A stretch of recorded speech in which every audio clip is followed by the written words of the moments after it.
Pour ne rater aucune de nos vidéos, n'oubliez pas de vous abonner et d'activer la cloche. Je n'ai jamais vu une manifestante, une infirmière, un médecin manifester à dire remettez-nous les 39 heures. J'ai jamais vu ça de ma vie. C'est surtout qu'aujourd'hui, les soignants, ils font beaucoup plus que 35 heures. Mais bien sûr, ça fait plaisir, ça alimente le débat et on en a parlé pendant une semaine, on a retapé sur les fonctionnaires. Pourquoi on ne devrait pas s'en réjouir à un moment ?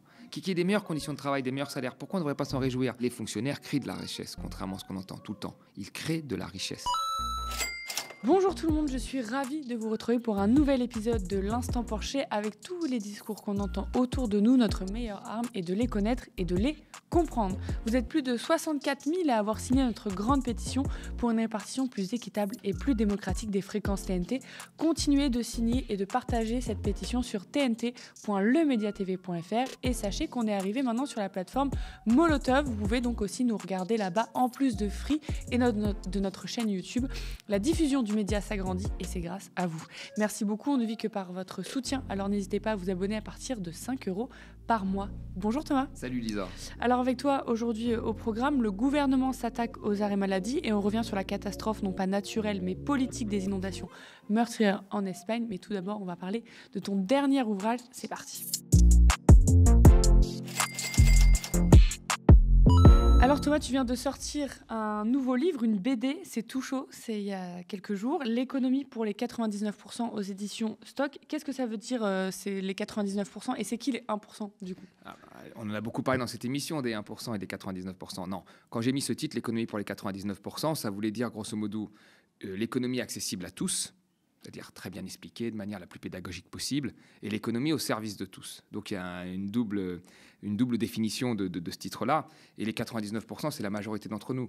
En fait, ces 30 dernières années, les 1%, comme on l'a dit, qui ont 25% du patrimoine, donc des très grosses fortunes, ont réussi à dompter l'économie et à la mettre à leur service. Et d'ailleurs, dans tous les chiffres, on voit que ces 1% ont eu leur richesse qui ont augmenté plus vite que le reste de la population, les 99%.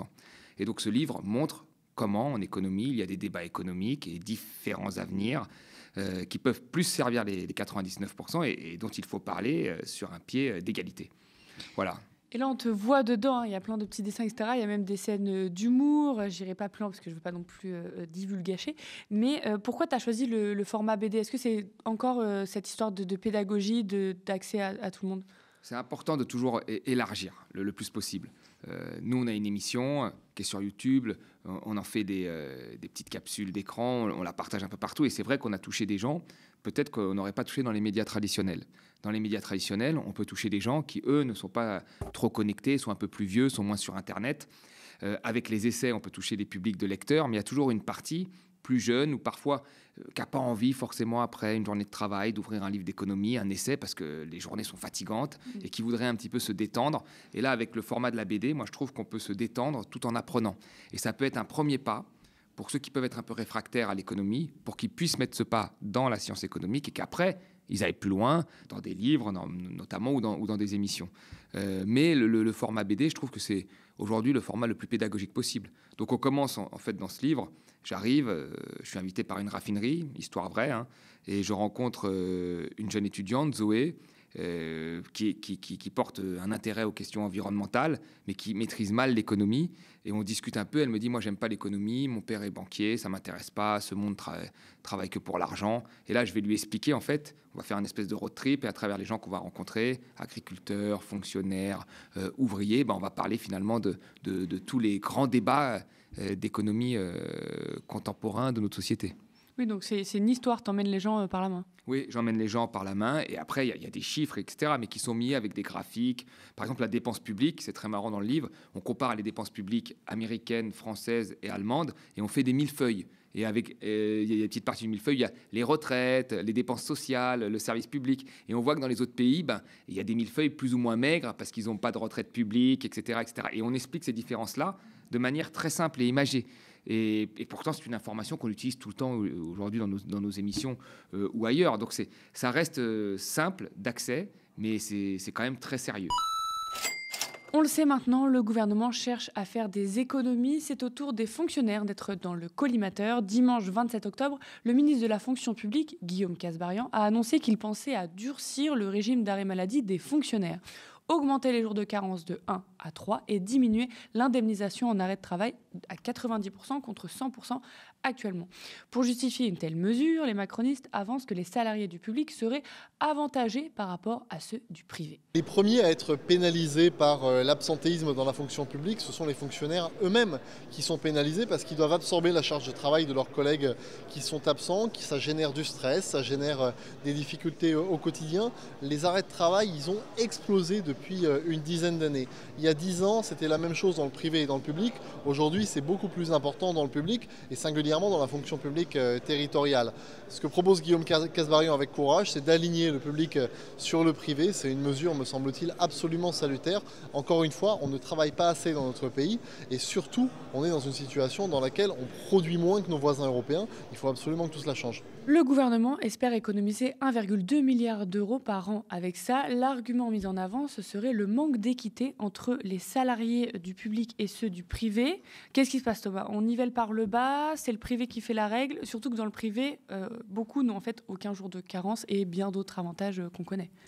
Alors en fait, pour moi, c'est la vieille opposition secteur privé et fonctionnaire. Quand on regarde les chiffres, les arrêts maladie augmentent partout, dans tous les secteurs, que ce soit privé ou public. Effectivement, au final, vous avez un petit écart entre le public et le privé qui est de 3 jours, 3 jours sur une année. Et vous avez après un écart un peu plus élevé si on commence à ventiler avec les fonctionnaires des collectivités territoriales. Mais quand on regarde fonctionnaires et salaires du privé, vous avez 3 jours d'écart sur une année. Alors, ces 3 jours d'écart, il faut regarder après un peu plus en détail. Parce que le rapport qui a fait ça va en détail. Mais on ne ressort que ce chiffre-là, mais quand on regarde le rapport, il va en détail sur certaines choses. La première des choses, c'est qu'on constate que la plupart des fonctionnaires sont dans des métiers qui concernent la santé. L'hôpital public, il y a aussi l'éducation, vous êtes avec des jeunes, la petite enfance. Et donc, vous êtes dans des métiers qui sont beaucoup plus exposés au risque de maladie. Le rapport le dit également. Ça, c'est un constat factuel. Et après, quand on regarde aussi la démographie, parce qu'on ne peut pas tout confondre, hein, quand on est jeune, on a une capacité de résistance à la maladie qui est beaucoup plus élevée que quand on a 50, 60 ans. Et quand on regarde la démographie, les fonctionnaires sont quand même légèrement plus vieux que les gens du secteur privé. Donc en réalité, les 3 jours qui sont quand même... On n'est pas sur des différentiels énormes. 3 jours sur une année s'expliquent notamment par des raisons structurelles et le fait qu'on est dans des métiers plus exposés et qu'il y a légèrement les fonctionnaires qui sont légèrement plus vieux que ceux du privé. Mais il y a une volonté derrière ça de réutiliser la même opposition qu'on a vue sur les retraites, qu'on voit quasiment surtout à chaque fois. Sur les lois travail, on nous a ressorti les fonctionnaires qui, eux, avaient le travail à vie. Donc le but étant de diviser, il y a des salaires, effectivement, des gens du privé qui ont des conditions de travail parfois beaucoup plus difficiles que les fonctionnaires. Donc il faudrait mettre tout le monde à ce niveau-là. Donc pour moi, il y a une politique qui vise à taxer les plus riches, il faut que de l'autre côté, on retape un petit peu sur les vieilles rengaines que sont les fonctionnaires. Puis après, on aura probablement le service public, l'hôpital. Puis après, on aura la dette. Enfin, toujours les mêmes discours depuis 30 ans, quoi. On finira par une loi immigration. Et on finira par ça. Et on repassera par ceux qui ont un emploi protégé et qui sont privilégiés par rapport aux chômeurs. Parce que ça, on y arrive aussi toujours. Et puis à la fin, comme tu le dis, il y aura le travailleur vis-à-vis de l'immigré. Ça l'est déjà plus ou moins dans ce gouvernement, hein, ça a commencé. Donc on en arrive toujours au vieux clivage et aux vieilles oppositions habituelles. Surtout que plusieurs études, plusieurs travaux ont montré que en fait, enlever des droits sur les jours de carence ne réduisait pas forcément les arrêts maladie. Ça a montré qu'il y avait des arrêts plus longs ou que les femmes étaient forcément beaucoup plus touchées par ce genre de mesures. Donc c'est quoi le macronisme? C'est dire s'il y a des arrêts maladie, on enlève les arrêts maladie. S'il y a du chômage, on enlève le chômage. C'est exactement ça. C'est-à-dire que la plupart, les 3/4 des entreprises les prennent en charge, ces jours de carence. C'est-à-dire que même elles partent du principe que quand quelqu'un est malade, il vaut mieux pas qu'il vienne dans l'entreprise. Parce que s'il vient dans l'entreprise, je sais pas moi, avec une grippe, il risque de la transmettre à tout le monde. Et là, tout le monde va... Et vous avez, in fine, une perte probablement de productivité. Donc même les entreprises se disent, non, on le prend en charge, reste chez toi. C'est ça qu'elles disent. Donc, et là, on se dit, non, on va retirer le jour de carence. Et puis on te sort une étude en disant, vous avez vu, quand on rajoute on va rajouter des jours de carence, pardon. Vous avez vu, quand on rajoute des jours de carence, les gens vont plus travailler. Oui, ils vont travailler, mais ils vont travailler malades. Donc, et je ne sais pas si c'est très efficace. Non, c'est pas efficace. Donc, il faut arrêter avec ça. La différence est très légère. Elle a été expliquée, comme j'ai dit, parce que les gens sont dans des métiers beaucoup plus exposés aux problèmes. Oui, quand on travaille de avec des santé. enfants ou à l'hôpital, c'est dans les Bien sûr. risques du métier Non, de tomber malade. Moi, du je coup. sais pas, j'aimerais pas, moi, que quelqu'un de malade vienne s'occuper, quelqu'un qui a une bronchite vienne s'occuper de mon enfant qui a moins de 6 mois et qui est en crèche. Et comme je n'aimerais pas que quelqu'un qui a une bronchite vienne s'occuper de ma grand-mère qui a 97 ans à l'hôpital, parce qu'il y a un risque de lui transmettre quelque chose de fatal. Donc, il y a aussi ça qu'il faut prendre en compte. Et eux, ils ne prennent en compte, voilà, on va rajouter quelques jours de carence, on tape un peu sur les fonctionnaires, ça fait du bien. En termes d'impact sur la productivité, là, il n'y a rien du tout. En termes de risques sanitaires, par contre, il y a des risques. Mais bon, ça fait plaisir, ça alimente le débat. Et on en a parlé pendant une semaine. On a retapé sur les fonctionnaires. Je rappelle que les fonctionnaires des collectivités locales, qui sont quand même la cible principale des attaques, ce sont majoritairement des catégories C. Ce sont des emplois qui sont quand même utiles dans le périscolaire, la petite enfance, les chauffeurs de car, le nettoyage de la ville, et que souvent quand on les supprime, qu'est-ce qu'on fait? On les remplace par des entreprises privées qui vont coûter plus cher et qui font perdre souvent de la compétence à la mairie. On se souvient de la privatisation des eaux, et tout le monde en revient. Donc il faut faire attention. En fait, si vous n'avez pas de fonctionnaires, vous avez du secteur privé. Si vous n'avez pas de dépenses sociales, vous avez de la dépense privée. Donc il faut faire attention à ça. Il y a des vases communicants. On ne va pas laisser une ville sans nettoyage. On va prendre d'autres gens qui vont coûter probablement plus cher et on va perdre la compétence. Puis le risque aussi, c'est que en fait, être fonctionnaire, ça devienne moins avantageux que de travailler dans le privé. Voilà, effectivement. Ça dépend les secteurs, évidemment, mais... En fait, les catégories C, elles gagnent un petit peu plus que dans le privé. Mais pourquoi on ne devrait pas s'en réjouir à un moment? Qu'il y ait des meilleures conditions de travail, des meilleurs salaires, pourquoi on ne devrait pas s'en réjouir? On parle de salaires qui sont quand même très faibles. Oui, ils ont la sécurité de l'emploi, c'est très bien. Ils gagnent un peu plus, mais c'est très bien. Et puis, on rappelle à quoi sert un fonctionnaire. Un fonctionnaire, c'est de mettre une partie du salariat pour des raisons d'importance du travail effectué à l'abri des aléas politiques. Si demain vous avez à Béziers un maire qui est du FN, comme c'est le cas, il ne peut pas virer tous les fonctionnaires de la ville. Alors que si c'était du secteur privé, il peut changer tout le monde et mettre des gens qui sont à son service politique. Là, ce n'est pas le cas. Donc, c'est important d'avoir aussi une partie de nos salariés qui soient fonctionnaires. Et disons-le aussi clairement, les fonctionnaires créent de la richesse, contrairement à ce qu'on entend tout le temps. Ils créent de la richesse. Vous regardez, dans le PIB, il y a une partie, ils créent de la richesse. Donc, c'est important de le rappeler. Et normalement, ces débats devraient être enterrés. Depuis la crise du Covid, ça devrait être enterré. Et moi, ce qui me fait halluciner, c'est la plasticité des débats et avec la récurrence avec laquelle ils reviennent sur le tapis. On pourra prouver par A plus Z qu'il y a une utilité. On l'a vu, on a été confrontés dans cette crise. Et là, les collectivités locales, elles ont été vraiment à l'avant-poste. L'hôpital a été à l'avant-poste. Et là, hop, on a oublié, on repart là-dessus. Mais tu vois, le député qu'on est allé interviewer, là, dont on vient de voir un extrait, lui, il parle d'absentéisme. C'est quand même... c'est pas pareil, un arrêt maladie, absentéisme. Voilà. Le choix du vocabulaire, Guillaume Kasbarian aussi parle d'absentéisme. Ce député-là, donc Mathieu Lefebvre, parle aussi du fait qu'il veut une fonction publique compétitive. C'est pas des mots choisis au hasard. Et ce même député, la semaine dernière, toujours à notre micro, nous disait que le problème dans l'hôpital public, c'était pas un manque de moyens, c'était les 35 heures qui avaient fait du mal et la désorganisation. Entre ça et la réforme de Guillaume Kasbarian, qu'est-ce que cherche à faire le gouvernement là? Alors, je trouve ça horrible qu'on dise que c'est les 35 heures. Moi, j'ai été à toutes les manifestations de l'hôpital à l'époque, avant le Covid, où cette question n'était pas prise au sérieux par le gouvernement. Je n'ai jamais vu une manifestante, une infirmière, un médecin manifester à dire remettez-nous les 39 heures. J'ai jamais vu ça de ma vie. C'est surtout qu'aujourd'hui, les soignants, ils font beaucoup plus que 35 heures. Mais bien sûr, tous ceux qui vivent avec des soignants le savent. Donc il y a le nombre d'heures officielles et puis après il y a le reste, le nombre d'heures effectives que l'on fait, et c'est bien plus que 35 heures.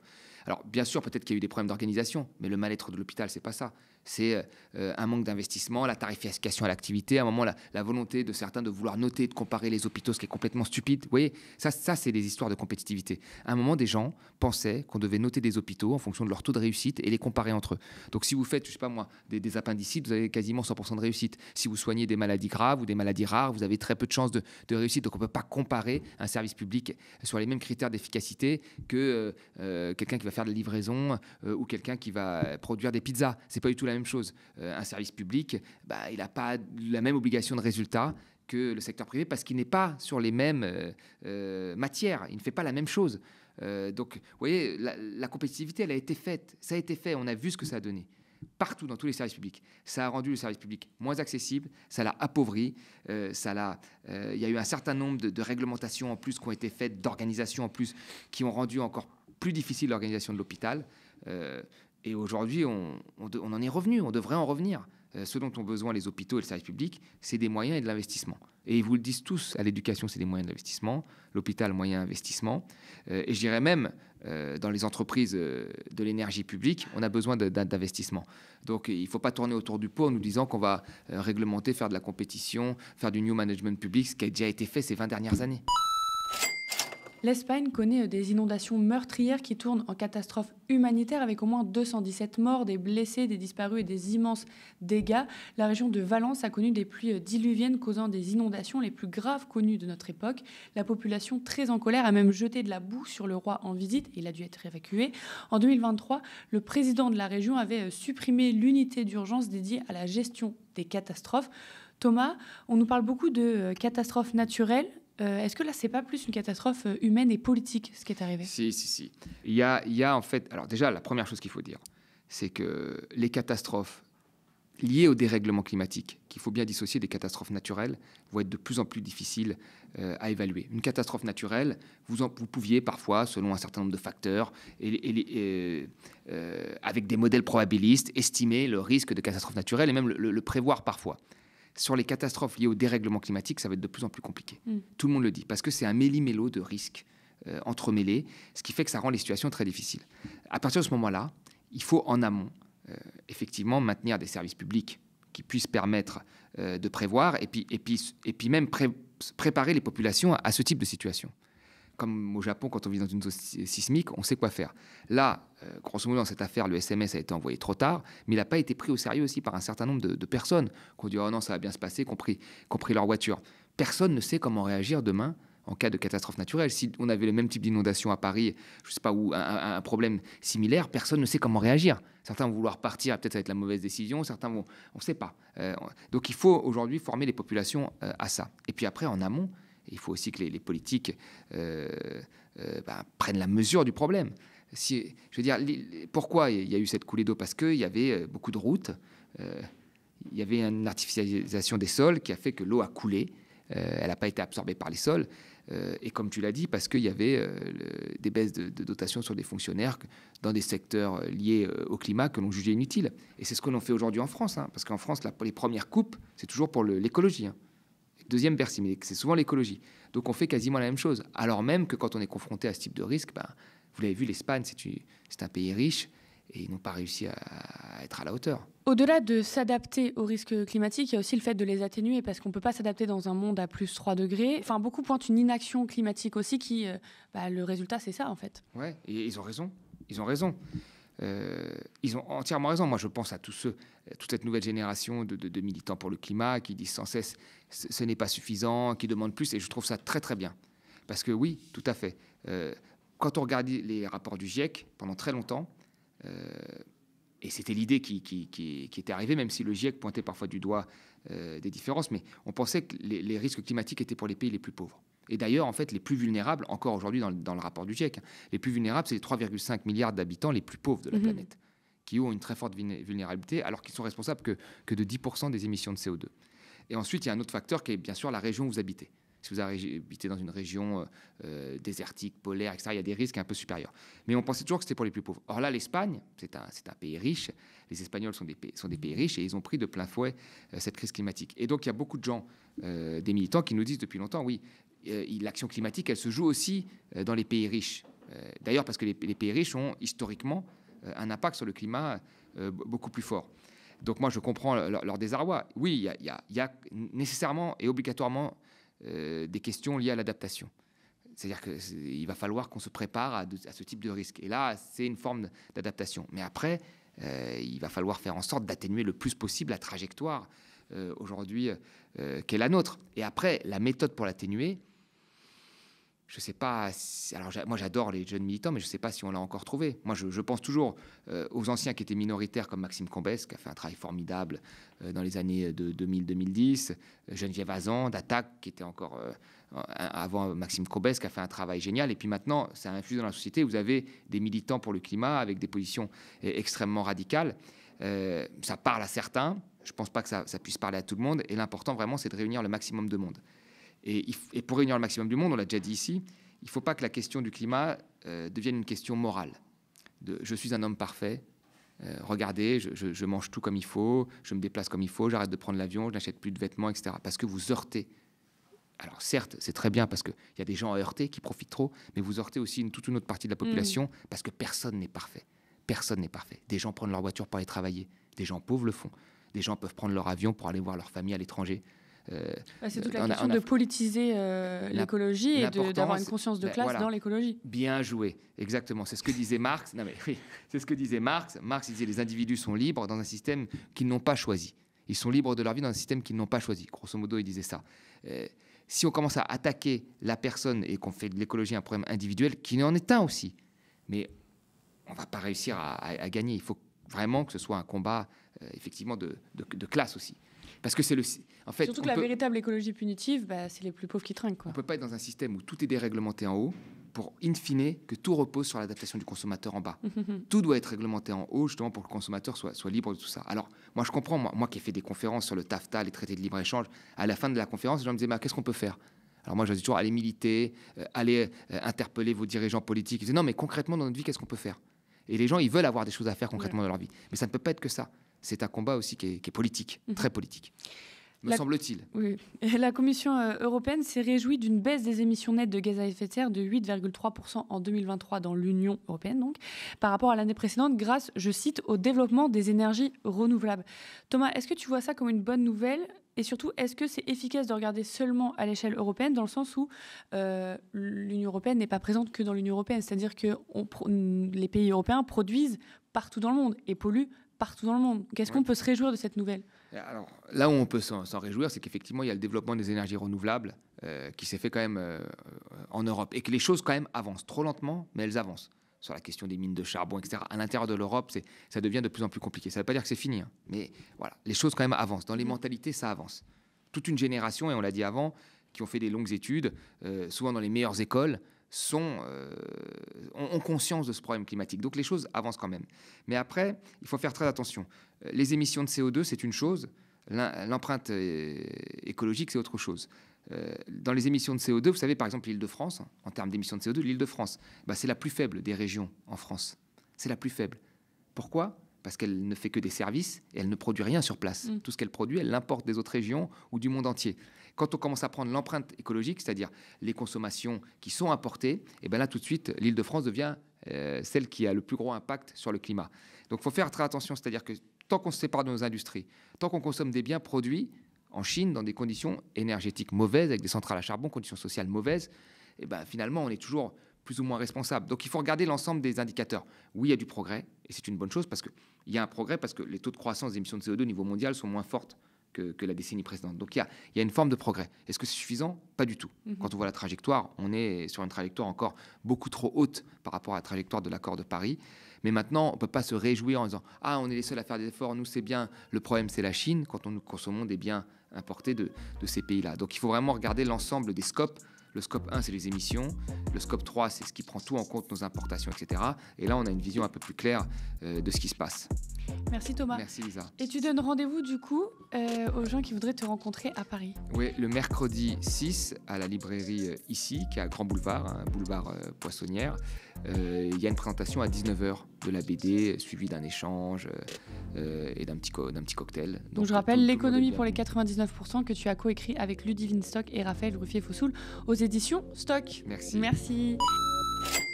Merci à vous, chez vous, d'avoir suivi cet épisode de l'Instant Porcher. J'attrape une dernière fois votre attention avant de se quitter.